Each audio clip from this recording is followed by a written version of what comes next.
Bueno, José Antonio, muchísimas gracias por tu charla. La verdad es que como montañero la voy a tener muy en cuenta cuando me propongan una extensión, todas estas cosas de riesgos. Bien, nuestro siguiente ponente será Mariano Martín Gordillo, profesor de Educación Secundaria en Avilés, ciudad del Principado de Asturias, en España, donde da clases de filosofía y ética y también sobre temas relacionados con ciencia, tecnología y sociedad. Su área de investigación tiene que ver con la inclusión de las nuevas tecnologías en el aula y es miembro de la Comisión de Expertos de la OEI. Hoy nos va a hablar sobre la lengua global.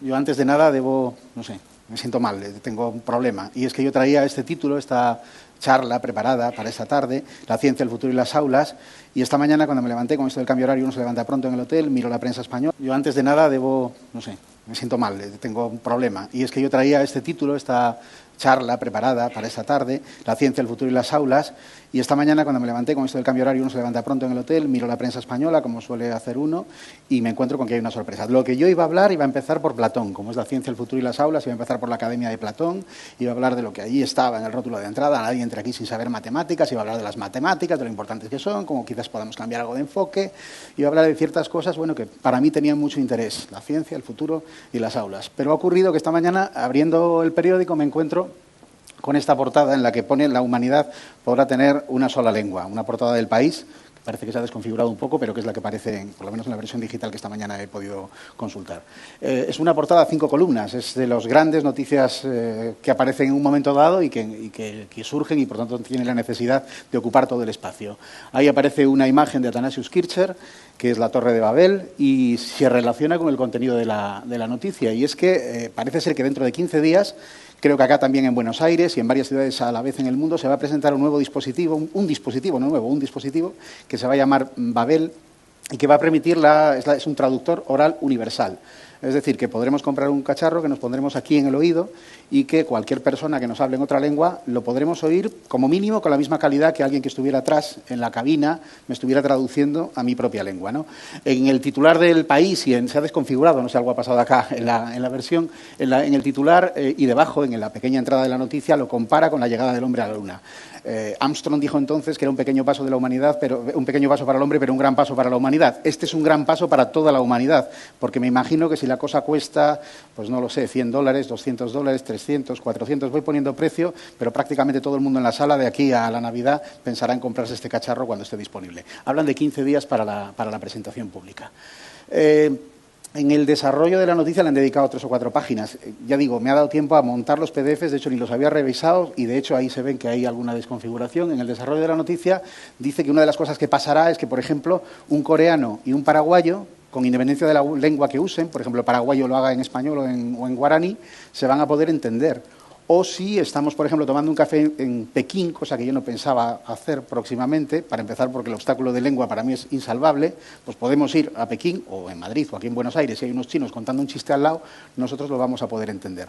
Lo que parece desde luego un cambio sustancial en la forma de vida. Nosotros tenemos la suerte de que hablamos una lengua que hablamos muchos millones de personas, pero la verdad es que en Europa, donde tenemos muchas lenguas, el hecho de que tengamos un cacharro que es no más molesto que lo que llevo aquí y nos permita la traducción continua, yo creo que es una ventaja muy notable. Hay un tal Lázaro Zamenhof, que a mí este nombre es un articulista que yo no conocía del País, pero parece que me resulta familiar, me suena, no sé si luego alguien quizás pueda buscar en Internet. Habla del final de los idiomas, hace una primera reflexión, esto se ve que ha sido muy rápido, que el país lo ha tenido que montar porque se ve que se ha hecho con la primicia, va a salir dentro de 15 días y está comentando cómo va a ser, ¿no? Entonces él está comentando, hace una metáfora que a mí me resulta muy familiar, que son las conexiones eléctricas. Yo cuando vengo acá tengo que tener previsto un adaptador que me simplifica muchísimo las cosas, porque si no, todos mis cacharros eléctricos que están adaptados a los enchufes, a las clavijas europeas, no me permiten comunicar aquí. La situación lingüística del mundo sería algo así como si fuéramos por el mundo con clavijas que no son compatibles y que tuviéramos que cortar los cables y así a mano intentar meterlo en el agujerito, algo que obviamente es imposible. Como tenemos adaptadores, más o menos hay que acordarse, si no sales del hotel, lo compras e inmediatamente nos podemos comunicar. Este aparato parece ser que tendrá esa misma funcionalidad. Y él reflexiona un poco sobre lo que esto puede significar en el mundo y cómo ha habido, en cierto modo, esta idea de lenguas comunes o posibilidad de comunicación total, tiene una larga trayectoria en la historia de la humanidad. Por ejemplo, en Europa, hace 2000 años, ya hubo algo parecido que unía a los pueblos que vivían desde lo que hoy es Italia hasta la península ibérica. Se llamaba el latín, duró 1000 años. Después, el español ha hecho algo similar en 10.000 kilómetros de distancia, que es la ida de España a Buenos Aires, pero también desde el norte de América, desde México o Estados Unidos hasta la Patagonia. Es decir, en el siglo XVI, XVII ha habido una unificación de la humanidad por la vía de las lenguas. Y hoy vivimos otra especie de unificación a través del inglés. Se me estaba olvidando una que es relevante aquí, que es el esperanto, el intento deliberado de una unificación lingüística a través de una lengua más o menos que fuera el mínimo común múltiplo de las demás o el máximo común divisor de todas las demás. Lázaro Zamenhof comenta todo esto y se plantea al final si esto es un sueño o una pesadilla, si es algo muy positivo o pudiera ser al revés, algo muy negativo. En la siguiente página ya se plantea una controversia. Esto se está recibiendo en clave positiva. Mientras estoy hablando, me imagino que ustedes lo verán como una excelente noticia, posiblemente, o también como una pequeña pesadilla. Y esta misma imagen que han elegido de Plensa, de este escultor catalán, parece que refleja esa idea. Somos seres humanos llenos de palabras que nos enfrentamos a veces con lenguajes distintos y nos pueden plantear problemas de la comunicación. Muy rápidamente han hecho, que opinen los colaboradores habituales del país, varios autores, varias personas, se ve que les han llamado por teléfono para que den su opinión sobre esta noticia, que todavía es una noticia que está en trance de producirse, dentro de 15 días se presentará realmente. Algunos, por ejemplo, ahí una de las colaboradoras dice que le parece realmente, raro que no lo supiera y que además se llame Babel y no iBabel, porque lo esperaba desde Apple. Esperaba realmente que si esto ocurría, evidentemente iba a tener ese formato, se llamaría iBabel. No es el caso. Otro dice que esto es un absurdo, que además no será posible, es otro globo sonda. Google ya lo ha hecho varias veces con los traductores. Llevamos una década con estas cosas, pero sencillamente el lenguaje no es traducible, mucho más el oral. Es imposible que lo que yo llevo diciendo ahora se pueda traducir a varias lenguas en tiempo real. Él dice que esto es imposible y lo que hay, si acaso, son muchos ingenuos que se creen que esto podría dárselo. Otros, sin embargo, lo ven como la gran noticia, es decir, desde el Neolítico, desde la aparición prácticamente de la escritura, de los cambios que llevó aparejado la agricultura, no hay nada tan grande como la posibilidad del intercambio lingüístico entre todos los seres humanos y la posibilidad de que llegáramos a tener, luego explicaré por qué, porque lo dice el último comentarista, una sola lengua. Otros, sin embargo, consideran, por ejemplo, que esto además va a ser muy malo para los nacionalistas, porque las lenguas han sido un elemento identitario muy fuerte y unos elementos que además permiten la separación entre los pueblos, no la unión, la separación. En ese sentido, se alegra uno de los comentaristas de lo malo que va a ser esto para todos aquellos que defienden los nacionalismos territoriales, etcétera, ¿no? Y luego hay un reportaje muy amplio de un último comentarista, que es Óscar Joaquín Toscano, que hace una reflexión un poquito más larga sobre este tema y se plantea, en primer lugar, que es raro que no hayamos hablado mucho más de esto hasta esta segunda década del siglo XXI, cuando realmente, por ejemplo, en el campo de los gráficos y de la animación, ya hemos llegado a un punto donde realmente prácticamente lo que es digital es idéntico al analógico. Es decir, nosotros vamos al cine y no sabemos si aquello que vemos en la pantalla realmente ha ocurrido. Incluso sospechamos que no, que todo lo que estamos viendo nunca es cierto, se ha hecho digitalmente. Es un poco extraño que si se ha llegado tan lejos en otros campos de la virtualización, con las lenguas estuviéramos tan atrasados. Y aquí se plantea la posibilidad de que realmente haya habido un trabajo un poco soterrado, no tan público, y que realmente hayamos avanzado tanto que ahora, a mediados de la segunda década del siglo XXI, se vaya a presentar. Claro que aquí lo que todos estamos pensando en comprarnos este cacharro pronto para poder viajar por más países. Seguramente pensaremos esto. La broma del portuñol ya ha desaparecido, ya está más allá del portuñol. Podemos hablar en todas las lenguas, ya no vamos a tener que pagar por aprender lenguas. Pero aquí el titular de esta última página recoge de estos últimos comentaristas la idea. La clave puede estar en los niños, en una escala un poquito más lejos. Cuando pasen una o dos generaciones, si a alguien se le ocurre la idea de, en vez de utilizar el aparato para poder entendernos con otros en otra lengua, a alguien se le ocurra ponerse a un niño que tenga 6 meses, 7 meses, 8, y lo use siempre. Es decir, que sea el modo de adquisición de su lengua natural. Por ejemplo, aquellas personas que consideran que hablar inglés es maravilloso y que su hijo sería estupendo que hablara inglés o alemán, pongamos por caso, o coreano, no sé si para las competencias matemáticas esas lenguas son mejores y a lo mejor si tu hijo aprende una lengua asiática te le va a ir mejor en la escuela, pues a lo mejor podrías pensar que aunque tú te entiendas con tu hijo, con el aparato, tu hijo realmente sea nativo de una lengua asiática o de inglés o de alemán. O incluso, qué sé yo, la humanidad entera se ponga de acuerdo para que toda la humanidad hable una misma lengua. ¿Y por qué una lengua natural? Podríamos pensar que fuera una lengua sintética. Evidentemente, lo que en este siglo hemos empezado a cambiar radicalmente, antes hablaba de la agricultura, que es, digamos, el trabajo sobre la selección no ya artificial del genoma, no del fenotipo, sino del genoma. Directamente en la genómica hemos podido cambiar artificialmente cosas. Quizás pudiera ocurrir también en las lenguas, de tal forma que puedan generarse lenguas sintéticas que permitan, bueno, pues un desarrollo de la inteligencia humana a una escala como la que esta película francesa, Lucy, plantea respecto a la posibilidad del futuro de los seres humanos. Bueno, de todo esto va este reportaje, que pido disculpas porque he tenido que montarlo esta mañana, casi no me ha dado tiempo, que creo que, bueno, tiene además la belleza de haberlo, pues eso, puesto esa imagen de Athanasius Kircher, que es poco probable, pero bueno, tendré que confesar la mentira y la explicación también de que haya habido este problema. Realmente la página de la que está sacado esto El País, ya no me tengo que hacer responsable yo de la ficción, es del 11 de septiembre de este año, donde sí, El País había ocupado a 5 columnas una noticia, pero era la de la muerte de este señor, Emilio Botín. Todo el mundo lo conocerá, pero por si acaso era el presidente, el dueño del Banco de Santander, y falleció ese día. Tuve que buscar una noticia que ocupara 5 columnas y me encontré con esa. Yo tengo la duda de si realmente la prensa recogería una noticia como la que acabo de señalar con la misma magnitud. No sé qué les parece más importante, si la muerte de un banquero o la aparición de un artefacto como este. La idea es esta. También hay otra noticia ahí relacionada, el desastre de España en su mundial, en este caso no es del fútbol, es de baloncesto, del 11 de septiembre. Y esto tiene, digamos, un contexto, es decir, ¿para qué crear una ficción que nos ha hecho pensar durante un momento? Siento haberles defraudado, el regalo de Navidad ya estaba claro, me parece que esta Navidad el regalo es... Bueno, igual sí, no es tan seguro que no vaya a aparecer. Bueno, vamos a pensarlo, si va a aparecer o no un aparato como esto. En principio, en todo caso, a mí lo que me interesa es el uso en contexto educativo de este tipo de situaciones, de prospectiva tecnocientífica, de cosas que pueden llegar a ocurrir probablemente no en un tiempo tan distante. Imaginemos, por ejemplo, si la noticia fuera cierta, si El País la recogiera esta mañana, si realmente mañana la fueran a coger Clarín y Página 12, si dentro de 15 días en el mundo se fuera a presentar este aparato, muy probablemente, pongamos que las Naciones Unidas, un imaginario alto comisionado de las Naciones Unidas para las políticas lingüísticas, estaría organizando probablemente una comisión para reunir a expertos e interesados en este campo y poder elaborar un informe sobre la situación de este aparato y los riesgos que tiene. Porque lo último que comentábamos a propósito de los niños, de la posibilidad de que se incorporara a los niños este aparato, supone un cambio tan drástico que seguramente no estaría mal una reflexión sobre las directivas, sobre lo que conviene o no conviene hacer. Imaginemos que la ONU convoca ese comité de expertos y esta sería la carta simplemente de presentación de esa iniciativa. El proyecto Babel no es iBabel, no es de Apple.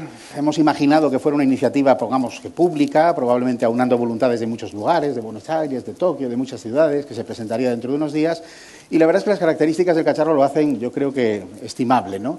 Sería un aparato que sería más o menos como esto que yo llevo, no tan cómodamente hoy, pero bueno, estas cosas que llevo aquí en el oído, que nos permiten oír a la persona que nos está hablando, pero que además le estaríamos oyendo con su propia voz. Es decir, estaría transformada, parece la parte más fácil, no es la traducción lingüística, sino mantener el timbre de voz en mi oído. Habría un sistema también que nos permitiría, la empresa, la iniciativa, el proyecto lo plantea, silenciar parcialmente el ruido ambiente. En acústica, en los temas que tienen que ver con las personas con deficiencias auditivas, este tipo de trabajo se ha desarrollado bastante. De tal forma que yo podría oír a esa persona directamente hablándome en mi lengua, tal cual, o bien, como en las películas subtituladas, oírle hablando en su lengua y parcialmente, según lo regulara, en la mía, ¿no? Ese es el planteamiento que ellos nos hacen. Además, todo esto sería dinámico, es decir, podemos utilizar, por ejemplo, una traducción con mayor o menor complejidad de vocabulario, sobre todo si estamos trabajando con niños. Son el tipo de cosas que nos plantea este proyecto. Frente a ellos, porque claro, estamos hablando de una controversia y esta idea probablemente suponga críticas por parte de algunos, un comité de prospectiva tecnolingüística, que tiene una revista que se llama Tecnopatía, plantea una posición abiertamente contraria a este aparato. Le parece que esto es imposible, no ya simplemente malo, sino imposible, porque para empezar la traducción semántica de las palabras no es posible del todo, es decir, no podemos hacer una traducción donde zero estar, que en castellano, en español se distingue, pues en inglés son algo diferente. Entonces, cualquier traducción es traición y en ese sentido este aparato sería muy traidor. Pero es muy peligroso, porque en la medida en que las personas creyeran que ahí están haciendo una buena traducción e incluso se lo incorporaran a sus niños, tendría el riesgo de estar empobreciendo la situación humana. Ellos plantean un límite además muy obvio de sintaxis, no de semántica, de sintaxis, y es el hecho de que una traducción, la persona de la cabina que me hace la traducción al oído, siempre tiene que esperar a que termine la oración, porque en algunas lenguas el verbo va al final, y si no termina la oración no hay traducción posible. Luego la lengua no es tan fluida. Aunque por otra parte también hablan de cuestiones de contexto. Imagínense una traducción de un porteño y de un andaluz al inglés. Hablan igual un porteño y un andaluz. ¿No se pierde algo el inglés si cree que está entendiendo bien al porteño y al andaluz? Esa tercera dimensión es otra de las críticas que ellos plantean, que realmente eso no será posible, así lo plantean ellos. Sin embargo, otros dicen que no solamente es posible, sino sobre todo deseable. Vuelven al mito de Babel, recuérdenlo, el que tengamos distintas lenguas no es nada casual, simplemente Dios es un envidioso que en el origen de los tiempos, cuando los humanos cooperaban, algo que después dejamos de hacer, intentamos construir una torre que nos permitiera ver el mundo desde su perspectiva, desde el cielo. Y él, que es un celoso, nos castigó con la multitud de las lenguas. En este sentido, el mundo perfecto sería el mundo donde hubiera una sola lengua, y es lo que plantea este foro universalista, digamos que conecta con la tradición ilustrada, con la idea de los derechos, de la igualdad entre los seres humanos, lo que podría suponer la aparición de Babel en el futuro. También tendríamos otro actor muy relevante aquí involucrado y son las academias de las lenguas. Se llama Academia Internacional de las Lenguas, este colectivo que aúna, pues yo qué sé, al Instituto Cervantes, al Instituto Goethe, al Confucio, al British Council, a la Alianza Francesa, todo este tipo de instituciones, a las academias, a las Reales Academias de la Lengua, que evidentemente están muy preocupadas con la aparición de este aparato y que plantean que las lenguas incorporan la cultura y que la idea de la disolución de las lenguas, por más que haya una justificación más o menos ética o universalista en el proyecto de una única lengua universal, no sería para nada una buena noticia para la humanidad. Hay una parte de la humanidad que saldría muy mal parada con esta noticia, que son todos los profesores de lenguas extranjeras. Todos los enseñantes de lenguas en los centros educativos, en las escuelas oficiales de idiomas, en las academias, que evidentemente se quedarían sin empleo. Ya digo que probablemente el que esto sea una ficción y no una realidad hace que algunos queden defraudados, seguirán teniendo que estudiar inglés por lo menos por un tiempo. Yo tengo una alumna que iba a estudiar traducción e interpretación el año que viene y que ahora se lo estaba pensando, pero claro, estudiarlo para 30 años, en 30 años esto no va a ocurrir, en fin, esto hay que pensarlo. Bueno, el contexto ya lo estaba avanzando, es escolar. Realmente estamos ante una controversia de prospectiva tecnológica que organizamos en el aula como un debate, como un caso simulado, como una controversia ficticia, con actores que se enfrentan. Ahí ven un aula, una vista cenital del aula, la han hecho esta diapositiva precisamente mis alumnos hace un mes, donde se enfrentan las 4 posturas que acabo de señalar y el mediador es precisamente ese organismo de la ONU que quiere elaborar un informe valorativo sobre los efectos posibles de este artefacto. Este caso simulado es uno más de los que hemos desarrollado en los últimos años. Controversias tecnocientíficas con relevancia social, que incorporan valores, que plantean polémicas. Son 10, no me voy a detener ahora a enseñar alguno. Solo si acaso decir que el último, el de la Escuela en la Red, plantea un desafío parecido en relación con el efecto que va a tener las nuevas tecnologías, Internet, en el futuro de la escuela. Es decir, realmente dentro de 100 años va a haber escuelas todavía. Los movimientos actuales de homeschooling no suponen el avance de la idea de que probablemente la escuela sea una institución moderna y que en el tiempo del siglo XXI a lo mejor esté en crisis. Bueno, pues ese tipo de controversias son las que también nos planteamos. Vuelvo a la noticia de portada, la humanidad podrá tener una sola lengua. No sé si es una buena noticia o no, tendremos que pensarlo, pero para aquellos que cuando he dicho que esto es una ficción se van tranquilos, dicen, bueno, esto es una cosa que cuentan aquí en Buenos Aires, una charla que está bien para el aula, pero esas cosas no son reales. Esto está en un contexto que es el de las metas educativas 2021, 2021, y aquí en las charlas inspiracionales nos han pedido que pensemos en los horizontes de la ciencia del año 2021. Estamos en el 2014, faltan 7 años para el 2021. Solo quiero recordar que 7 años atrás, en 2007, Facebook todavía no estaba en español, Twitter apenas nacía, es decir, vivíamos sin, bueno, y por supuesto sin WhatsApp. El mundo ha cambiado bastante desde 2007 hasta 2021, hasta 2014. De 2014 a 2021 es seguro que no va a ocurrir este acto que antes señalaba a modo de ficción, es seguro que eso no va a ocurrir. No va a ocurrir para 2084, superemos la escala, en vez de 7 años, 70 años. ¿Qué diferencia hay entre nuestro mundo y el de dentro de 70 años? Pensemos que 1944 está 70 años atrás y el mundo no tiene nada que ver con aquel. Y diremos, 2084 es lo suficientemente lejos como para que no me preocupe mucho, pero no a mis alumnos. Prácticamente los alumnos que han nacido ya en este siglo, su esperanza de vida se sitúa en ese tiempo. Por lo tanto, los análisis de prospectiva con las controversias de valores que esto entraña quizás no sean impertinentes en este contexto. Y, por supuesto, si miro atrás, 2084, si miro, 700 años, multiplico otra vez por 10, y miro en el futuro, 2084, no sale la transparencia, estaba hablando de 2700, tal, si miro hacia el pasado es 1314, previo a la imprenta, previo a la fundación de la ciudad de Buenos Aires y previo al tiempo en que nadie pudiera imaginar que esta charla se pudiera estar dando. Evidentemente, el tipo de controversias que plantea el futuro del lenguaje, las cuestiones de las posibles lenguas sintéticas, los dilemas éticos que eso entraña, tienen un calado que creo que por lo menos educativamente son muy relevantes. En todo caso, les confieso una cosa, me he arriesgado mucho, esto de coger un PDF que encima no existe el día de la ponencia me parece muy arriesgado, pero sí he de decir que la semana pasada publiqué un articulito en España, por si alguien tiene interés y esto no le ha gustado, sobre la ciencia, el futuro y las aulas, donde hablo de Platón, de ese lema, de las matemáticas y de las perspectivas. Muchas gracias.